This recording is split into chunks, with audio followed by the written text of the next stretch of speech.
ಇದ್ದಾಗ ಫಲಾನುಭವಿಗಳನ್ನ ಆಯ್ಕೆ ಮಾಡಿದ್ವಿ. ಸರಿ ಸರ್, ಹೌದು ಸರ್. 2022 ಸರ್. 2022ರಲ್ಲಿ ಆಯ್ಕೆ ಮಾಡಿರೋದು. ಮಿಷನ್ ಬಂದು ಎಷ್ಟು ದಿನ ಆಯ್ತು? ಮಿಷನ್ ಬಂದು ಸರ್ ಈಗ ಒಂದು 3 ತಿಂಗಳಾಯ್ತು ಸರ್.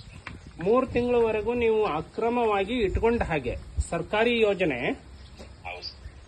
ಅದು ಫಲಾನುಭವಿಗೆ ತಕ್ಷಣ ಮುಟ್ಟಿಸ್ಲಿಲ್ಲ ಅಂದ್ರೆ ನೀವು ಸರ್ಕಾರಿ ವೇತನ ಕೊಟ್ಟು ನಿಮ್ಮನ್ನ ಪಗಾರ ಕೊಟ್ಟು ಇಟ್ಟಿರೋದೇ ಈ ಉದ್ದೇಶಕ್ಕೆ.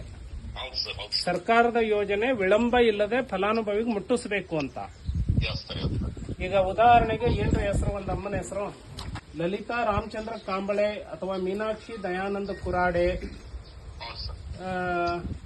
ಅಶ್ವಿನಿ ಮಾದರ್, ಹೌದು ಸರ್. ರಜನಿ ದಾಸರ್ ಇವರ ಹೆಸರಿಗೆ ಸರ್ಕಾರ ಮಂಜೂರು ಮಾಡಿ ನನ್ನ ಅವಧಿಯಲ್ಲಿ ಈಗ ಬಿಡುಗಡೆ ಆಗಿದೆ. ಹೌದು ಸರ್. ಬಿಡುಗಡೆ ಆಗಿದ್ದು ನೀವು 1 ತಿಂಗಳು ಆ ಫಲಾನುಭವಿಗೆ ಮುಟ್ಟಿಸಲಾರದೆ ಅಕ್ರಮವಾಗಿ ನೀವು ಇಟ್ಕೊಂಡ್ರಿ ಅಂದ್ರೆ ನಿಮ್ಮದು ತಪ್ಪಲ್ವಾ? ಸರ್, ಈಗ ಎಲ್ಲ ಕೊಡೋದಿಲ್ಲ ಸರ್. ಹಾ 374 ಮಾಡಿದ್ರು ಸರ್. 372. 72 ಸರ್.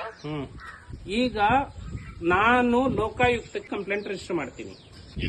ನಾಳೆನೆ ನಾನು ರಿಜಿಸ್ಟರ್ ಮಾಡಿದ್ರೆ ನಿಮ್ಮನ್ನ ನೀವು ಹೇಗೆ ಪ್ರೊಟೆಕ್ಟ್ ಮಾಡ್ಕೊಳ್ತೀರಿ?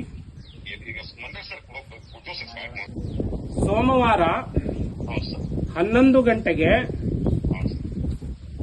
ಅರ್ಹ ಫಲಾನುಭವಿಗಳಿಗೆ, ಈಗಾಗಲೇ ಆಯ್ಕೆ ಆಗಿರೋ ಫಲಾನುಭವಿಗಳಿಗೆ ಕೊಡ್ಲಿಲ್ಲ ಅಂದ್ರೆ 12:30 ಗಂಟೆಗೆ ಲೋಕಾಯುಕ್ತಕ್ಕೆ ಕೇಸ್ ರಿಜಿಸ್ಟರ್ ಮಾಡಿ ನಿನ್ನ ಮೇಲಿನ ಅಧಿಕಾರಿಯಿಂದ ಕೊಡಿಸೋ ತಾಕತ್ತಿದೆ ನಮಗೆ ಕಾನೂನು ಪ್ರಕಾರ. ಗೊತ್ತಾಯ್ತು?